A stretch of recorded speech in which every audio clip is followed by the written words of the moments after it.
ನಮಸ್ಕಾರ.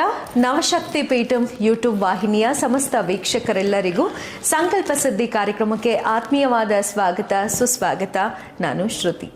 ವೀಕ್ಷಕರೇ, ನಮ್ಮ ವಾಹಿನಿಯನ್ನು ನೀವು ಮೊದಲನೇದಾಗಿ ನೋಡ್ತಾ ಇದ್ರೆ ಈ ಕೂಡಲೇ ಸಬ್ಸ್ಕ್ರೈಬ್ ಮಾಡ್ಕೊಳ್ಳಿ. ಆಧ್ಯಾತ್ಮಿಕ ಧಾರ್ಮಿಕ ವಿಚಾರದ ವಿಡಿಯೋಗಳು ನಮ್ಮ ವಾಹಿನಿಯಲ್ಲಿ ಪ್ರಸಾರವಾಗಲಿದೆ. ತಾವು ಕೂಡ ಈ ಎಲ್ಲ ವಿಶೇಷ ಮಾಹಿತಿಯನ್ನು ತಿಳ್ಕೊಳ್ಬಹುದು.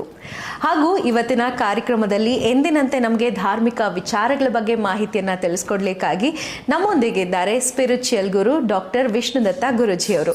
ಗುರುಜಿ ನಮಸ್ಕಾರ, ಕಾರ್ಯಕ್ರಮಕ್ಕೆ ಸ್ವಾಗತ. ಜೀವನ ಅನ್ನುವಂಥದ್ದು ಬಹಳ ದೊಡ್ಡದು ಅಂತ ನಮ್ಮ ಹಿರಿಯರೆಲ್ಲರೂ ಹೇಳ್ತಾನೆ ಇರ್ತಾರೆ. ಅದು ನಮ್ಮ ಅರಿವಿಗೂ ಕೂಡ ಬಂದಿರುತ್ತೆ. ಆದರೆ ಜೀವನ ಅಂದರೆ ಏನು, ಅದನ್ನು ನಾವು ಹೇಗೆ ಸ್ವೀಕರಿಸಬೇಕು? ಇವತ್ತಿನ ಕಾಲದಲ್ಲಿ ನಾವು ನೋಡ್ತಾ ಇದ್ರೆ ಯಾವುದೇ ವಯೋ ಮಿತಿ ಇಲ್ಲದೆ ಇರೋ ಹಾಗೆ ಜೀವನವನ್ನು ಒಂದು ರೀತಿನಲ್ಲಿ ಕಲ್ಮಶ ಮಾಡ್ಕೊಳ್ತಾ ಇದ್ದಾರೆ ಅಂತಲೂ ಕೂಡ ಹೇಳಬಹುದಾಗಿದೆ. ಜೀವನವನ್ನು ಎದುರಿಸುವಂತಹ ಶಕ್ತಿ ನಮ್ಮಲ್ಲಿ ಇಲ್ಲ ಅಂತ ಕೂಡ ಹೇಳಬಹುದು. ಹಾಗಾಗಿ ನಮ್ಮ ಇಂದಿನ ಯುವ ಪೀಳಿಗೆಗೆ ಜೀವನದ ಬಗ್ಗೆ ಒಂದಷ್ಟು ಮಾಹಿತಿಯನ್ನು ಗುರುಜಿಯವರು ಇಂದಿನ ಕಾರ್ಯಕ್ರಮದಲ್ಲಿ ತಿಳಿಸ್ಕೊಂಡಿದ್ದಾರೆ. ಗುರುಜಿ, ಮೊದಲನೇದಾಗಿ ಜೀವನ ಅಂದರೆ ಏನು? ಓಂ ವಿಶ್ವಸ್ಮೈ ನಮಃ. ಪ್ರೀತಿಯ ಬಂಧುಗಳು, ಜೀವನ ಅಂದರೆ ಯಾವ ಮಜಲುಗಳಲ್ಲಿ ಹೇಳೋದಮ್ಮ, ಹೇಗೆ ಹೇಳಿದ್ರೂ ಅದು ಪೂರಕ ಅನ್ನಿಸ್ಕೊಳ್ಬೇಕು. ಹೌದು. ಕೆಲವರಿಗೆ ಜೀವನ ಅಂದರೆ ಐಷಾರಾಮ, ಒಡವೆ, ವಾಹನ, ಇನ್ನೊಬ್ಬರ ಮುಂದೆ ತೋರ್ಪಡಿಕೆ, ಜಬರ್ದಸ್ತು, ಇದು ಜೀವನ. ಆದರೆ ಬಡವನ ಜೀವನ ಅವತ್ತಿನ ರೊಟ್ಟಿ ಸಂಪಾದನೆ ಮಾಡಿಕೊಳ್ಳೋದು ಅವನ ಜೀವನ. ಇನ್ನು ಮಧ್ಯಮ ವರ್ಗದವರಂತೂ ಆ ಕಡೆಗೂ ಇಲ್ಲ ಈ ಕಡೆಗೂ ಇಲ್ಲ, ಅಂತಹ ಪೇಚಾರ ಸಿದ್ದುಕೊಂಡಿರ್ತಾರೆ. ಜೀವನ ಅಂದರೆ ಅವರವರ ಪರಿಧಿ ಒಳಗಡೆ, ಅವರವರ ಕಾಂಪೌಂಡ್ ಒಳಗಡೆ ಏನು ಆಲೋಚನೆಗಳಿರುತ್ತವೋ ಅದು ಅವರಿಗೆ ಸಂಬಂಧಪಟ್ಟ ಜೀವನ.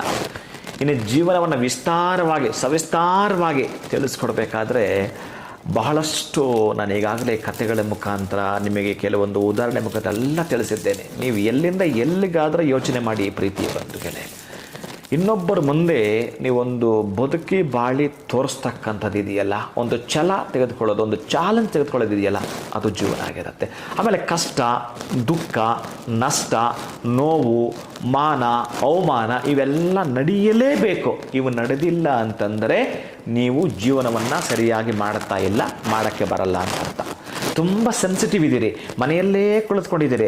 ಅರೆ ಅಲ್ಲಿ ಹೊರಗಡೆ ಹೋದರೆ ಅವ್ರು ಏನು ಅಂದ್ಬಿಡ್ತಾರೋ, ಅರೆ ನಾನು ಹೀಗೆ ಮಾತಾಡಿದ್ರೆ ಅವ್ರೇನು ಅಂದ್ಕೊಳ್ತಾರೋ, ಇವೆಲ್ಲವೂ ಪಕ್ಕಕ್ಕೆ ಬಿಡಬೇಕು. ಪ್ರತಿಯೊಬ್ಬರೂ ಕೂಡ ಇಲ್ಲಿ ತನಕ ಯಾರು ಸಾಧನೆ ಅಂತ ಮಾಡಿದಾರೋ, ತುಂಬ ಗಟ್ಟಿಮುಟ್ಟಾದ ಜೀವನವನ್ನು ಮಾಡಿಕೊಂಡಿದ್ದಾರೋ, ಈ ಏಳು ಬೀಳುಗಳ ಮಧ್ಯೆನೇ ಅವ್ರು ಮಾಡಿಕೊಂಡಿರೋದು.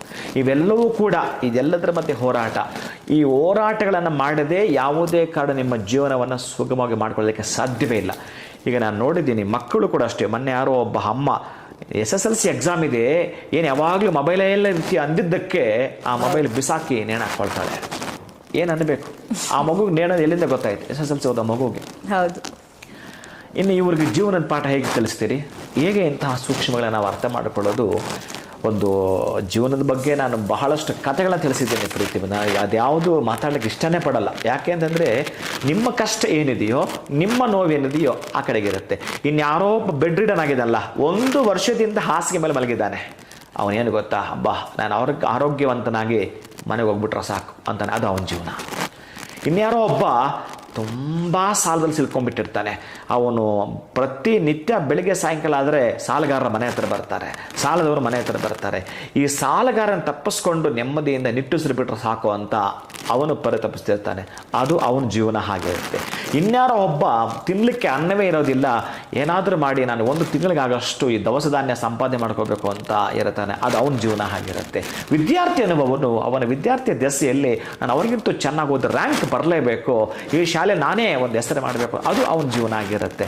ಒಟ್ಟಾರೆಯಾಗಿ ಈ ಬಾಲ್ಯ, ಯೌವನ, ಕೌಮಾರ, ವೃದ್ಧಾಪ್ಯ ಪ್ರತಿ ಹಂತದಲ್ಲೂ ಪ್ರತಿ ಆಯಾಮದಲ್ಲೂ ಚಾಲೆಂಜ್ ಇದೇ ಜೀವನ. ಇದೇ ನಿಮಗೆ ಹೇಗೆ ನಾನು ಹೇಳಬೇಕು ಸೂಕ್ಷ್ಮವಾಗಿ ಅಂತಂದರೆ, ಒಂದು ಪೇಪರ್ ಇದ್ದರೆ ಕೊಡ್ತೀರಾ? ನಿಮ್ಮಲ್ಲಿ ಪೇಪರ್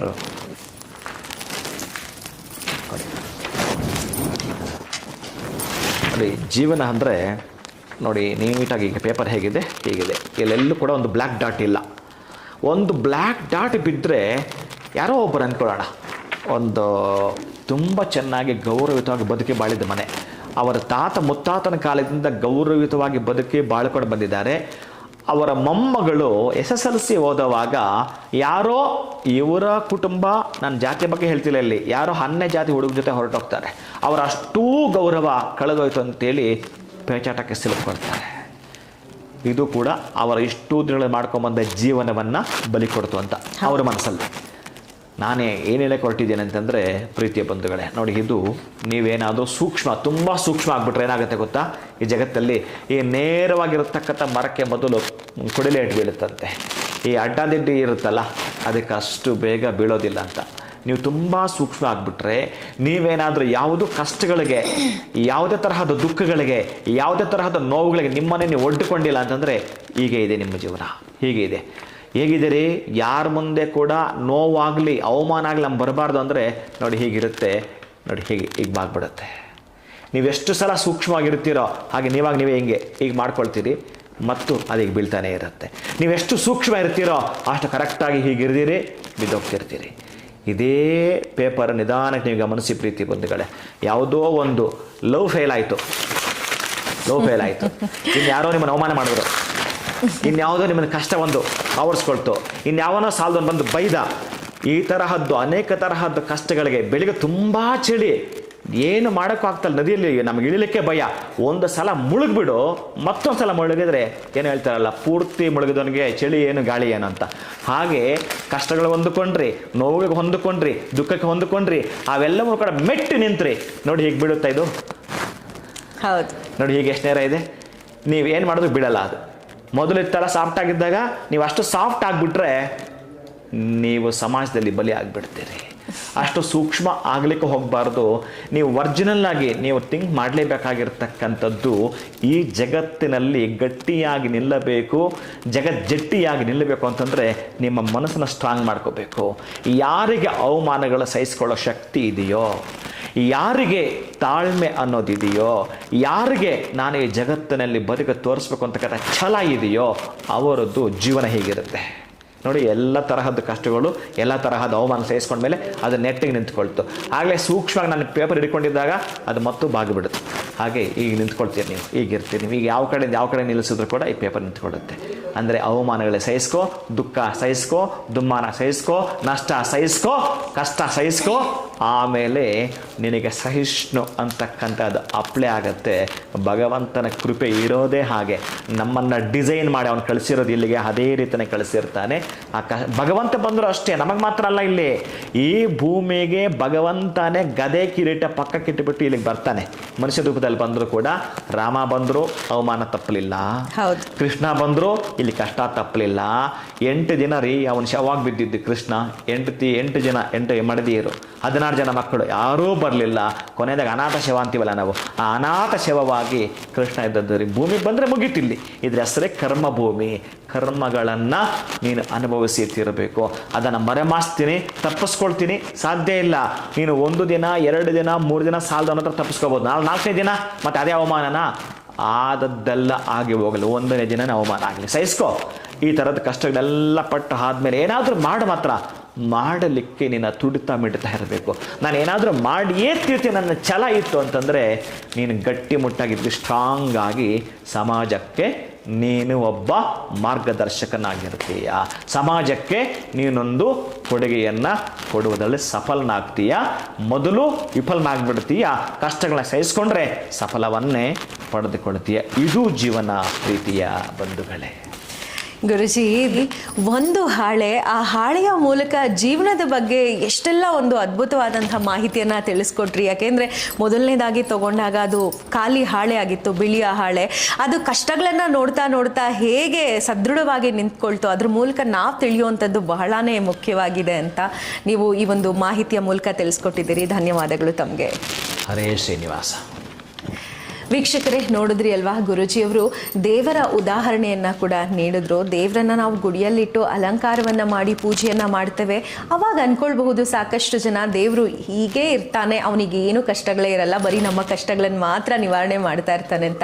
ಆದರೆ ಗುರೂಜಿಯವರ ಮಾತಿನ ಮೂಲಕ ನಾವು ತಿಳ್ಕೊಳ್ಬೇಕಾಗಿರೋದು ಏನಪ್ಪ ಅಂತಂದರೆ, ಕಷ್ಟ ಅನ್ನೋಂಥದ್ದು ದೇವರನ್ನೇ ಬಿಟ್ಟಿಲ್ಲ, ಇನ್ನು ನಮ್ಮನ್ನು ಬಿಡುತ್ತಾ. ಆದರೆ ಆ ಕಷ್ಟಗಳಲ್ಲಿ ನಾವು ಜೀವನವನ್ನು ಕಟ್ಕೊಳ್ತಾ ಹೋದ ಹಾಗೆ ನಾವು ಇನ್ನೂ ಸದೃಢರಾಗಬಹುದು ಅನ್ನೋಂಥ ಮಾಹಿತಿಯನ್ನು ಗುರೂಜಿಯವರು ಬಹಳ ವಿವರಣೆಯಿಂದ ತಿಳಿಸ್ಕೊಟ್ಟಿದ್ದಾರೆ. ಸೊ ಇಂದಿನ ಸಂಚಿಕೆ ನಿಮಗೆ ಇಷ್ಟ ಆಗಿದೆ ಅಂತ ಭಾವಿಸ್ತಾ ಇವತ್ತಿನ ಸಂಕಲ್ಪ ಸಿದ್ಧಿ ಕಾರ್ಯಕ್ರಮವನ್ನು ಮುಕ್ತಾಯ ಮಾಡ್ತಾ ಇದ್ದೀವಿ. ಸಿಗೋಣ ಮುಂದಿನ ಸಂಚಿಕೆಯಲ್ಲಿ. ನಮಸ್ಕಾರ.